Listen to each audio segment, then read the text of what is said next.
Hello everyone, welcome to Rachel's studio, and I thought what would be a great little tutorial related to this painting that I just finished called Donna's Girl. I painted this for one of my Patreon members who is my top paying for the longest Patreon member, and to show my appreciation, I painted her grandniece for her. So thank you, Donna, so much for allowing me to paint this and share it as a tutorial.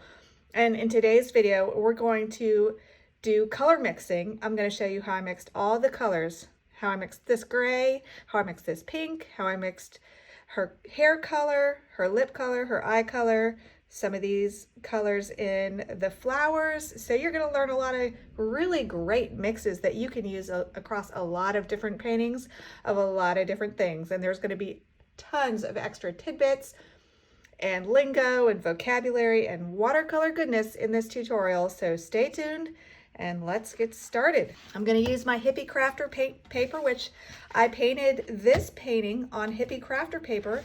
This is a great paper.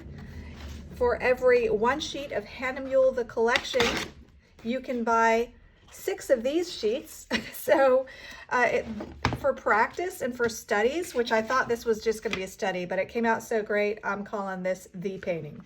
So this is a great paper to practice your skills painting on cold press paper.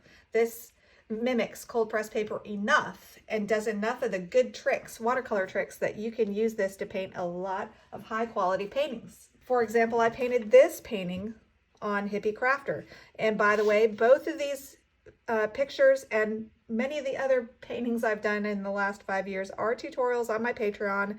This is a $13 and up tier, and I think this is only a $5 one, and I have some $3 ones available too, but most of my tutorials are now $8 or $5, and some of the best ones are $13.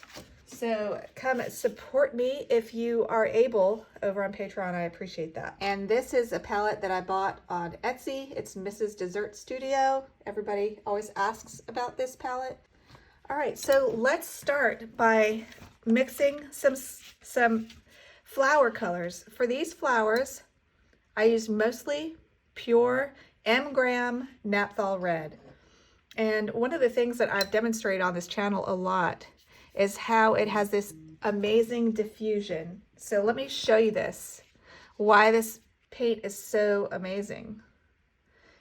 I've got a puddle of wet, and look how it explodes. That's called diffusion, and that is very powerful.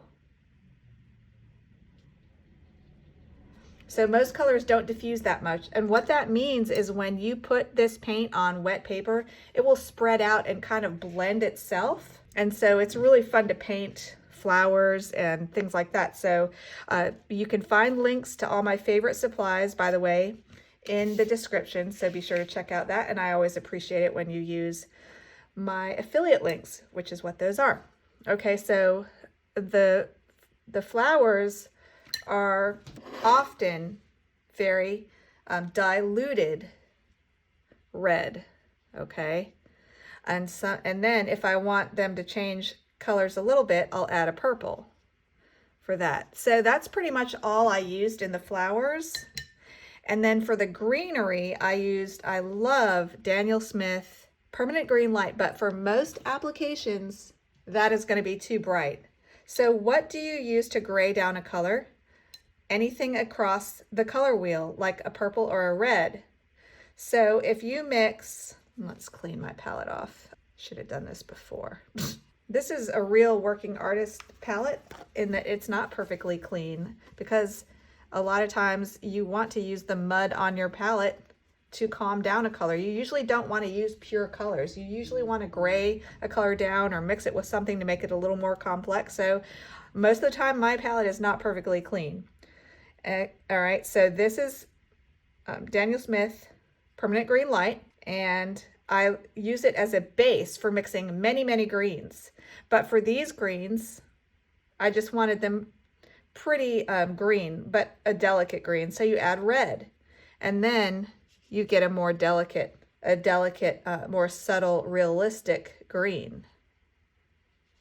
Okay. And usually when you're painting greens in a landscape or whatever, you do want to mix your tube greens with some red, and then they'll look more natural. But just me, I prefer to mix my own greens usually for a landscape especially, and I'll do that with cobalt and Holbein Aureole and make a beautiful green that granulates out really nicely. So you'll see as this dries how it granulates. It's so pretty. And Holbein Aureolin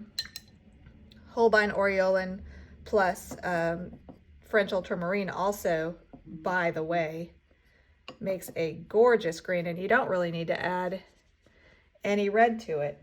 So that is the greens that you see in this painting, and they're really natural and subtle, and they're supportive of my painting. All right, shall we mix some hair colors? I was watching tutorials to kind of, I don't do a lot of portraits, so I was really wanting to hone my skills. So I was watching some portrait artists, and I've seen portrait artists say this before: when they're painting blondes, they don't use yellow.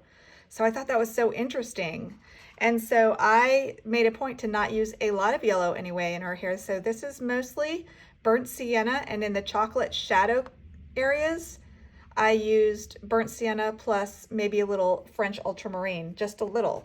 All right, so let's mix some colors for her hair. And these very light oranges are mostly yellow and red plus a little blue maybe, plus some sienna. Sienna is considered an earth color, so it naturalizes everything to more natural looking, grayer, not so neon bright colors. So now I've got some burnt sienna and my mix of orange, and see, that's a pretty close rendition of that. Now say I want some darker, a little bit darker shadows, low lights in her hair. I would just take thicker paint with less water added, and wow, you can't add too much red. But the point is you want to have less water and more cool, maybe some French ultramarine. So here's like some low lights, okay, for the hair. And then if you want it to really be dark, you just get cream consistency and consistency burnt sienna and French ultramarine. And that makes the darkest shadows in her hair really nice and dark, but still warm. You want her hair to be warm. Warm meaning yellow leaning. Okay.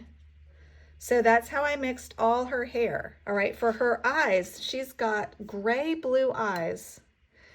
And what I would say is for pure blue eyes, you can go with a pure cobalt once you got your palette clean enough.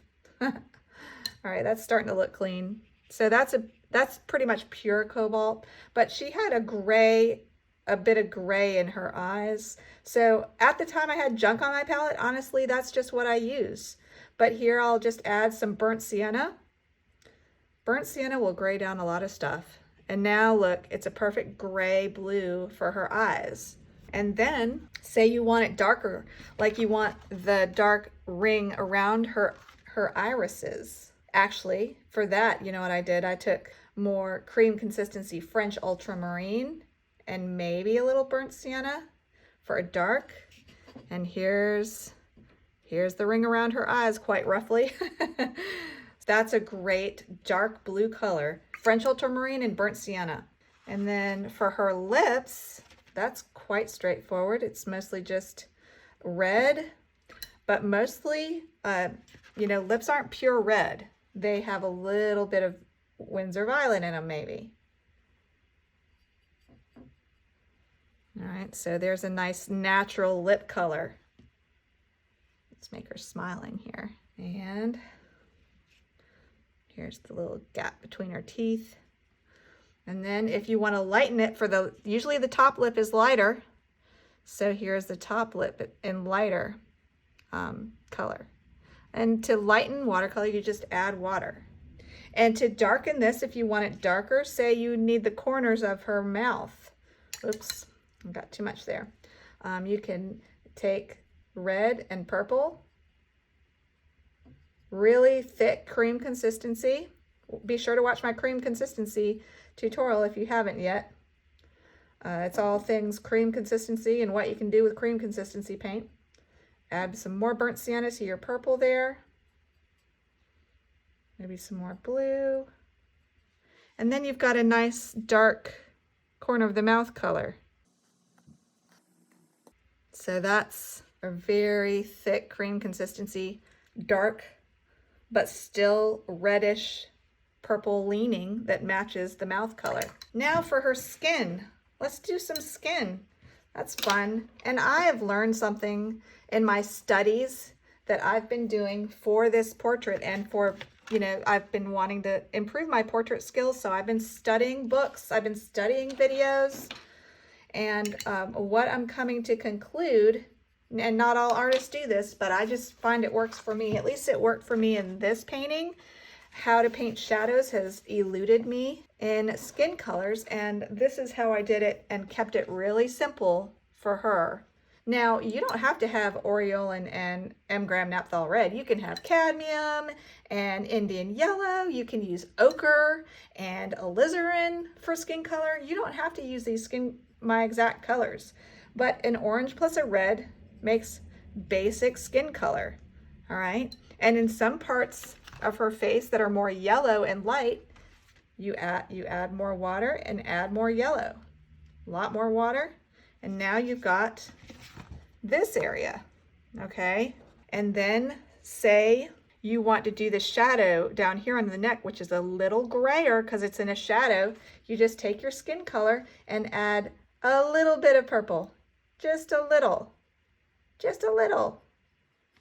and now it's a grayer orange. Or I could have added some cobalt if you want to be more delicate. Now that's a really gray skin color, but you don't want to just go with pure blue in a shadow or pure gray. You want to keep it warm usually in skin shadows, but your reference will also tell you, and a lot of times skin shadows look really gray, and you can make them look more aesthetically pleasing by making them more warm, by using less gray in the shadow than what your reference photo tells you to do. And I did that a lot. Where this is more red, I add more red. Where it's grayer, I take my orange and add a tiny little bit of blue, cobalt blue or purple, but just a little bit, and use a lot of water. All right, for the background, let me show you what I did in the background. I'm trying to remember what I used. I'm pretty sure I used my my just go-to mix of burnt sienna and French ultramarine for gray. And why did I choose gray for the background? Because gray, especially a blue gray, is across the color wheel from orange. Blue is across the color wheel from orange. They complement each other, meaning they make each other glow more. So if you take a grayed down version of blue, it will make the skin glow more. So when you're painting skin, try to get a lot of cool blues and grayed down blues and purples too. Purples are pretty in your background. So this is just a grayed down blue, which consists of French ultramarine and burnt sienna. Okay, so there's, look how gray that is. That's French ultramarine plus that's burnt sienna plus French ultramarine equals gray. And to complement her eyes, I put a few dabs here and there of blue in the background and you know, kind of smeared it all in together. And the other good thing about mixing burnt sienna plus French ultramarine, they granulate out really pretty, and that just makes a really atmospheric look. So in the lighter areas of this painting, I used mostly water and yellow and red. Here where it's more red, it's a medium amount of water and more red, but also a little yellow. It's never a pure color usually, but it's not complicated either. In these darkest areas of her hair here, I used more cream consistency, burnt sienna plus ultramarine blue on damp paper to make it soft, because you don't want to have hard edges at the hairline. So wherever I don't have any hard edges, the reason is because I painted on damp paper. And then when I do have hard edges, like in her hair, I painted that on hard paper, on dry paper, so it would keep its hair shape. It wouldn't bloom out softly like you want to happen in skin. And I used the same colors. You don't want 20 tubes of paint. You want 5 or 6. And when you use just 5 or 6 colors and mix them, then everything hangs together a lot better too. Be sure to ask questions in the comments. I would love to answer your questions. I love to do that.